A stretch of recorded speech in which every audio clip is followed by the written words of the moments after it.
Alrighty, good afternoon, everyone, and I am back again. But we are doing Virginia Satir's The Growth Model, Human Validation Process Model. She has a lot. I mean, a lot. But it's okay because we are going to break it down and we are going to walk through this model together. Okay? Alrighty, let's get started. Now, who is she, right? She's one of the exponential family therapists working alongside who? Carl Whitaker, right? But she really was big on emphasizing self esteem and the sense of value within individuals. And of course, the family system, right?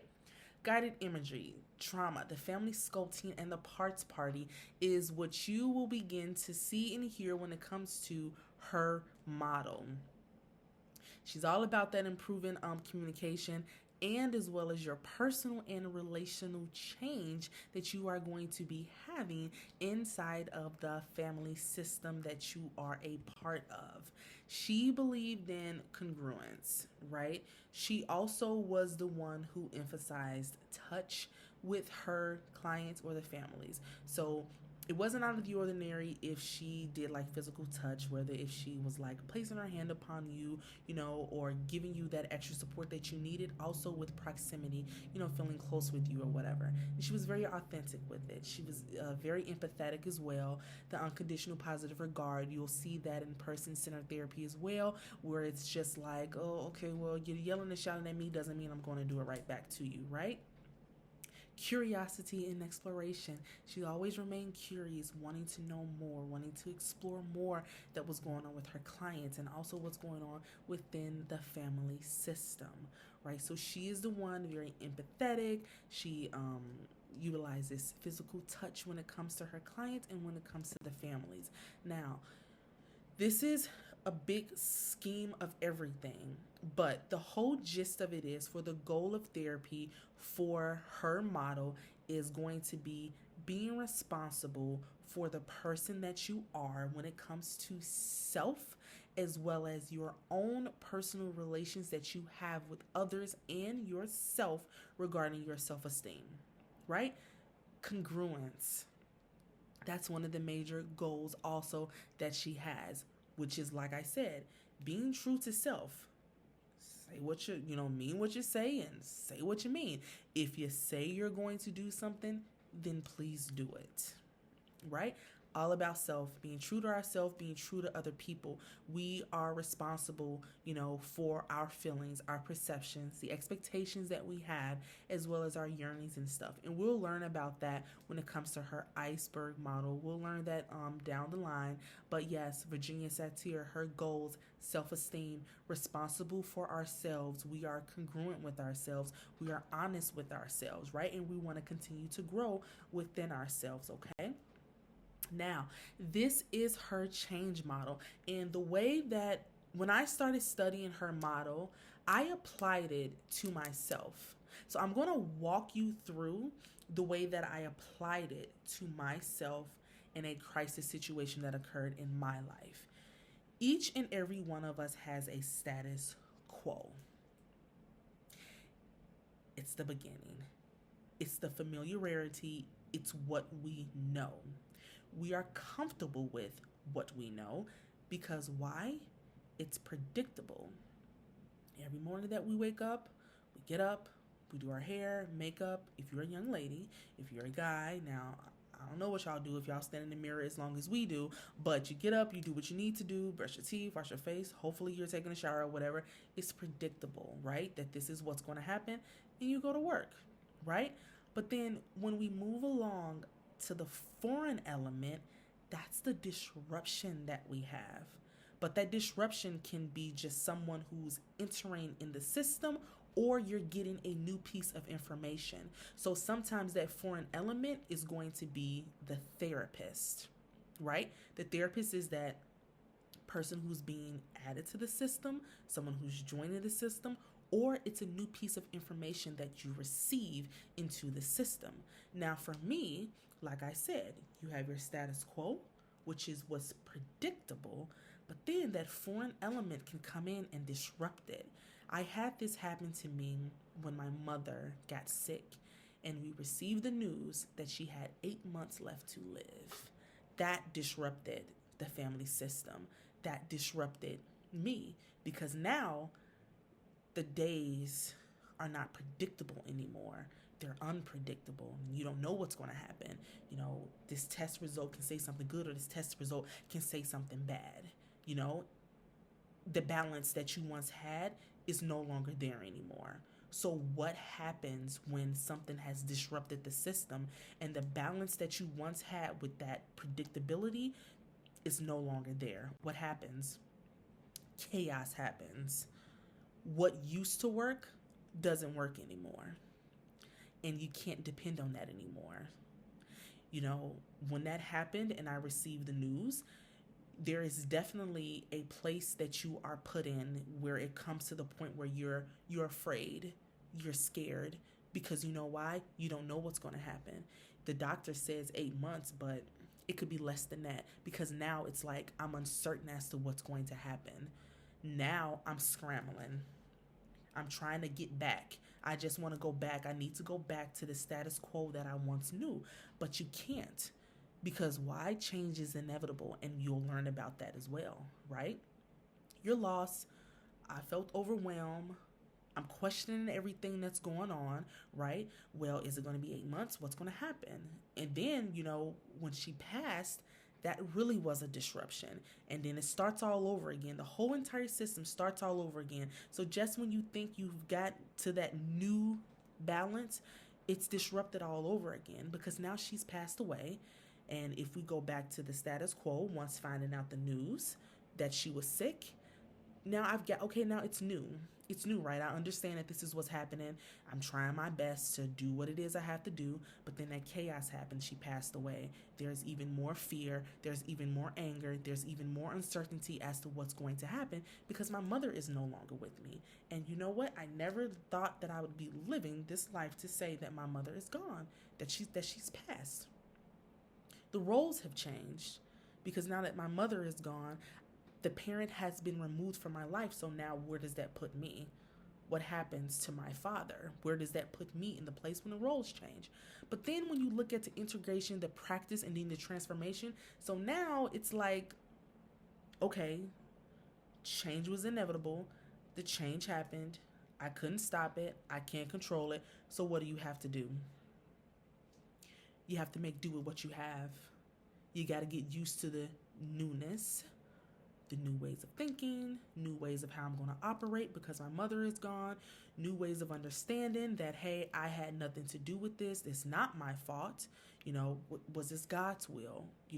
People start to look at things in different ways, just trying to get used to what has happened, because again, we are hoping that we're going to go back to the way things was. We're hoping that we're going to get back to that. But take a look at this, because you're going to have that new normal. You got a new status quo. I had a new normal. I had a new way of looking at things. And instead of me trying to get back to how it was, I can't go back, because change was inevitable. You got to become flexible. I have to wake up in the morning and be like, oh, Mom, I love you, and not to hear her say it back. That's the new normal. When I go to my parents' house and I go walk into my mother's room and she's not there, that's the new normal. That's the new status quo, right? I used to make her chicken noodle soup when she was sick, and I can't go back and do that. I can't do that anymore. That's the new normal. That's the new status quo. So you got that change. You got the disruption that happens to the system. Yeah, you're going to try to scramble. It's chaotic. You're going to have fear. You're going to have the anger. But now we got to start integrating the new behaviors, the newness. And then after a while, that system is going to balance with the new change. And that's what I had to do.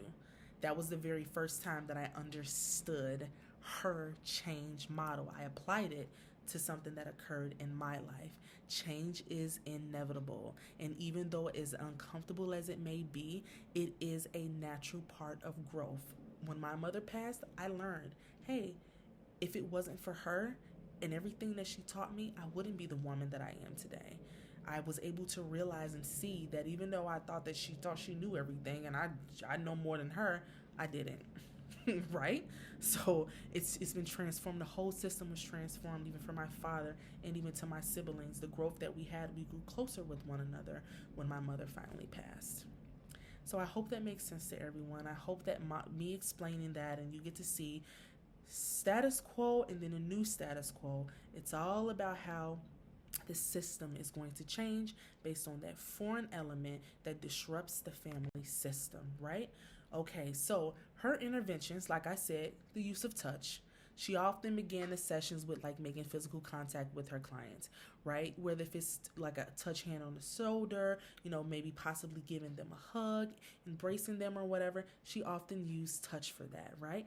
Parts party. This is Virginia Satir's intervention where the client is going to be able to experience different parts of their personality. But in the room, the family member gets to direct others to act it out in what they see in the other person, right?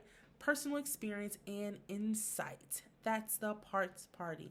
Temperature reading. We're talking about what? Family members need to at least devote some time out of the day where they are sharing feelings with one another, talking about things with one another, hopes, your wishes for the future, expressing fondness and appreciation for one another. Each and every one of the family members needs to take that time to acknowledge one another when it comes to those topics, right? Family sculpting. This is her intervention. We see family sculpting so much. It is just simply the clients are going to place the family members in physical parts of the room, whether if you're like in the middle of the floor, the back of the room, front of the room, or whatever, and where that person is positioned, they represent their emotional or the experience that they have relationally with that person. So if you have this close relationship with let's say your cousin or something, you're not going to place them probably at the back of the room. Maybe you may place them right beside you. So it's going to be like physically you are going to be showing the therapist physically how each of them represent the connection that you have with your other family members in the room. I actually like the family sculpting one. Maybe I should. That's something that I can actually try with some of my kids at the school. So she had 4 assumptions, and this is when it comes to sometimes those changes and stuff that are inevitable in our lives. She had 4 different assumptions. People are always going to be waiting for growth, and she believes that each and every one of us are capable of transformation. It's the same thing when it comes to change. It's inevitable. You're going to have to transform whether if you want to or not. You're going to have to get used to the change whether if you want to or not. And the way that you do that is going to be the next one, the resources that you need in order for the growth and development. It was the same way for me. When that all happened with me or whatever, we found ways to lean on each other. My siblings, we became closer with each other, always checking on each other and daily talking to one another, right? Everyone is impacted by somebody. Everyone and everything impacts and is impacted by somebody. What somebody else does can impact the other person. And that is just how it is, right? It's the same way. And I can actually talk about a lot of different examples when it came to the passing of my mom and how, the family starts to behave because we're all scrambling. What one person says impacts the other one because we're all in our feelings. It's a very emotional time.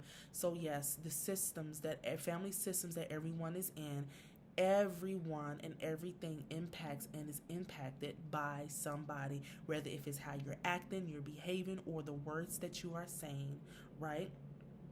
The beliefs of the therapist are more important than the techniques that are used. However, that does not mean that the therapist knows everything. The therapist knows what she's talking about. That's not true.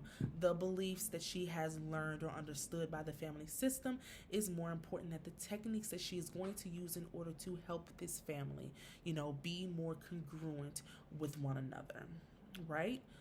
I hope what I'm saying is making sense. We all have the potential for growth and transformation. Each and every one of us. Doesn't matter what it is that you experience. Everyone goes through it, right? Alrighty. So she has 4 communication styles. And one way that I learned how to understand these communication styles is I started applying them to my family members, my friends, my coworkers, just to make sure that I understood what each of them meant. So I can tell you right now, I'm the placater. I'm the one that's going to be apologetic. I'm trying to please everybody because I don't like confirmation and I don't like having conflict with anybody. So that's me most of the time. I'm so sorry. I'm sorry that happened to you. Please, like, can I just help you with this? Can we just do it this way? Yeah, I am. I am going to hide. I'm going to be like very fearful because I am sometimes fearful of like, okay, well, since I did this, what does this mean for our relationship? What does this mean for, us moving forward? So I am like this and I get it. I know I got to work on this. I really do need to work on this. The blamer. I think there's a lot of people that have the blamer in their family because I have them in mine because there's a lot of people that's in my family that seem to think that they do no wrong. This is not my fault. I had nothing to do with that. I'm not the reason why this happened or whatever. But those are the ones that are also, they're hiding something. They're hiding some hurt. They're hiding some pain because they're critical to everybody else, which meaning that they're critical to who else? Themselves, right? Finds fault. They find fault in everything. They take no accountability to their actions, right? And then there's the computer. This is the know-it-all, the super reasonable one. They prefer just having everything has to be just logical, everything that has to be factual. Nothing is based on emotions or behaviors or anything. It is just what it says it is. But they are also what? They're afraid of feelings. Because now what? You're crying, but oh yeah, you're really going to tell them as to why they're crying instead of like seeing like everything behind it, right? They want the logic in the room. They need the facts in the rooms. They're the super reasonable one, the ones that knows everything, right? And then there's the distractor.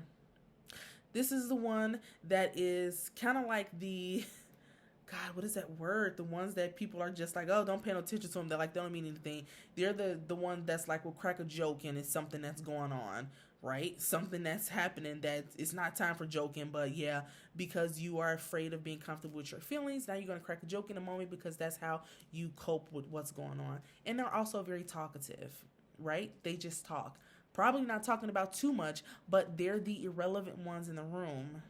They're the ones that just sometimes really don't make any sense or whatever, but they're going to use comedy as a distractor to lessen some of the things that's going on, some of the internal feelings that they have going on because they're afraid of facing the true. They're afraid of facing the reality of everything. See if you have some of these people in your family, your coworkers and your friends, and start to look, and start to dissect this, start to look at it differently. Alrighty, so right here, this is the iceberg that Virginia Satir came up with. And the tip of the iceberg is what we see. It's what everybody sees, is what the person presents to us. The behaviors are at the surface, right? The visible part is what we see. That sometimes the anger, the frustration and stuff that we may have, and we are definitely going to show all of that. But underneath, look at everything underneath that's going on. There's that feelings about feelings. There's the 4 different communication stances that they might be struggling with. There's the perceptions that they have, the beliefs that they hold, the assumptions that they make about themselves, and assumptions that they make about the world, right?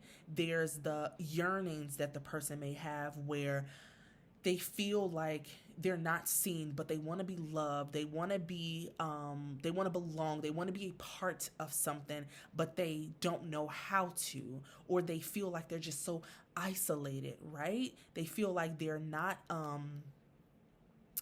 their full self, right? So this is what we hide, or what we just kind of keep deep down, but for some reason we don't express this.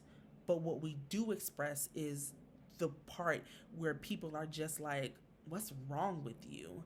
And underneath all of that, it's what's going on. That's the Satir iceberg. I use this with a few of my teenager clients, and they're just like, oh, I guess that makes sense. No, it makes perfect sense. Right? Okay. that is it for her model. I hope this makes perfect sense to everyone. If you have any questions, comments, or concern, please leave a comment. Please message me on Facebook. Don't be afraid to. If you need some more clarity on this model, please feel free to do so. But this is actually one of the she's one of the models that I really do like because I apply it to myself, especially when it comes to self-esteem, especially when it comes to the feelings about the feelings, and what we hide from others versus what we express is a very, very huge part of Virginia Satir's human validation model. Alrighty, I hope everyone finds this video well, and it brings just a little bit more understanding to this model, especially when it comes to applying it to questions on the MFT National Exam.